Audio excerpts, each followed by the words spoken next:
Hello అండి, అందరికీ welcome to Padma Prasad vlogs. పిల్లలు కాండి పెద్దల దాకా ఎంతో ఇష్టంగా తినే బంగాళదుంప ఫ్రై.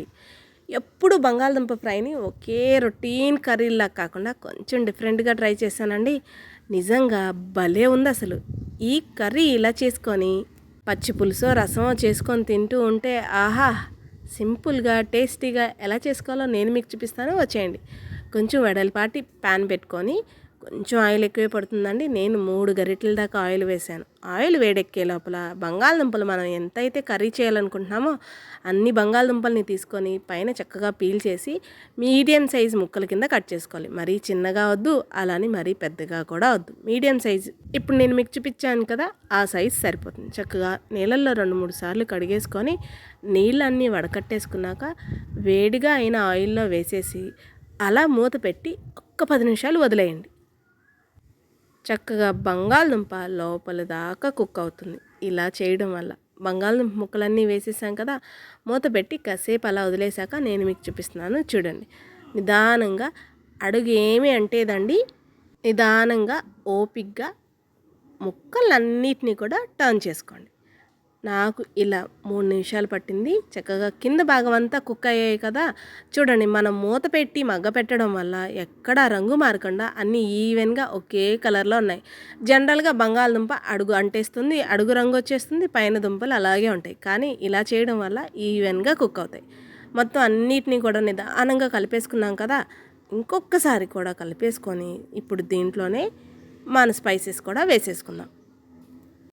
మొత్తం అంతా కూడా కలిపేశాను కదా, చూడండి. చక్కగా పొడి పొడిలాడుతూ భలే వచ్చింది. ఇలా ఫ్రై చేసుకొని పచ్చి పులుసు కానీ లేదా రసం, సాంబార్, పెరుగన్నంలో నంచుకోవడం నాకైతే భలే ఇష్టం అండి. మీకు దేని కాంబినేషన్ ఇష్టమో నాతో కామెంట్ చేయడం అస్సలు మర్చిపోద్దు. మొత్తం కలిపేసుకున్నాం కదా, మగ్గిపోయింది పర్ఫెక్ట్గా. ఇప్పుడు దీంట్లో 1/2 టీ స్పూన్ దాకా పసుపు, రుచికి సరిపడా సాల్ట్ వేసుకుందాం.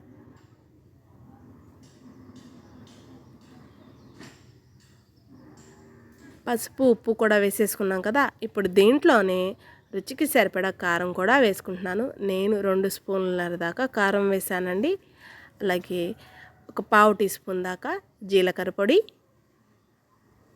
ఒక 1/2 టీ స్పూన్ దాకా ధనియాల పొడి వేసుకుంటున్నాను. 1/2 టీ స్పూన్ అంటున్నారు, మీరు స్పూన్ నిండా తీస్తున్నారు అనుకోవచ్చు.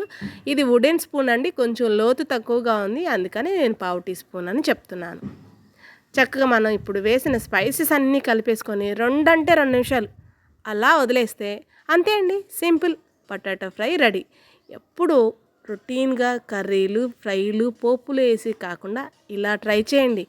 ముక్క చక్కగా ఫ్రై అయ్యి తినేటప్పుడు భలే ఉంటుంది. కొంచెం ఆయిల్ ఎక్కువే పట్టింది, కమ్మగా తినాలంటే తప్పదు మరి. కొంచెం ఆయిల్ ఎక్కువైనా కూడా అలా అడ్జస్ట్ అయిపోయింది. చూడండి, పొడి పొడిలాడుతూ ముక్కగా ఎంత బాగా వచ్చిందో కదా. మీలో ఎంతమందికి అసలు బంగాళదుంపతో చేసే కూరలు అంటే ఇష్టమో చెప్పండి. నాకు మా ఇంట్లో పిల్లలకి కానీ ఇంట్లో ఎవరికైనా కూడా పొటాటో అంటే చాలా ఇష్టం అండి. బంగాళదుంపతో చేసిన ఏ ఐటమ్ అయినా ఇష్టంగా తినేస్తారు. చూడండి, చక్కగా పీస్గా ఎలా ఉందో కదా. చాలా ఈజీగా పొటాటో ఫ్రై డిఫరెంట్గా ట్రై చేసేద్దామా? నచ్చిందండి మీకు ఈ వీడియో? అయితే లైక్ చేయండి, మన ఛానల్ని సబ్స్క్రైబ్ చేసుకోండి. అన్నట్టు మర్చిపోయాను, మీరు ట్రై చేస్తారు కదూ. ట్రై చేస్తే ఎలా వచ్చిందో కామెంట్ చేయడం అస్సలు మర్చిపోవద్దు. నేను మరిన్ని కొత్త వీడియోస్తో మీ ముందుకు వస్తూ ఉంటాను మరి. కాస్త అన్నం పెట్టుకొని పెరుగేసుకొని చిక్కగా కలుపుకొని అంత కూర వేసుకొని నేను తినేస్తాను మరి. మీకు ఏ ఇడ్లీ కాంబినేషన్ ఇష్టమో కామెంట్ చేయడం మర్చిపోవద్దు మరి. ఉంటాను.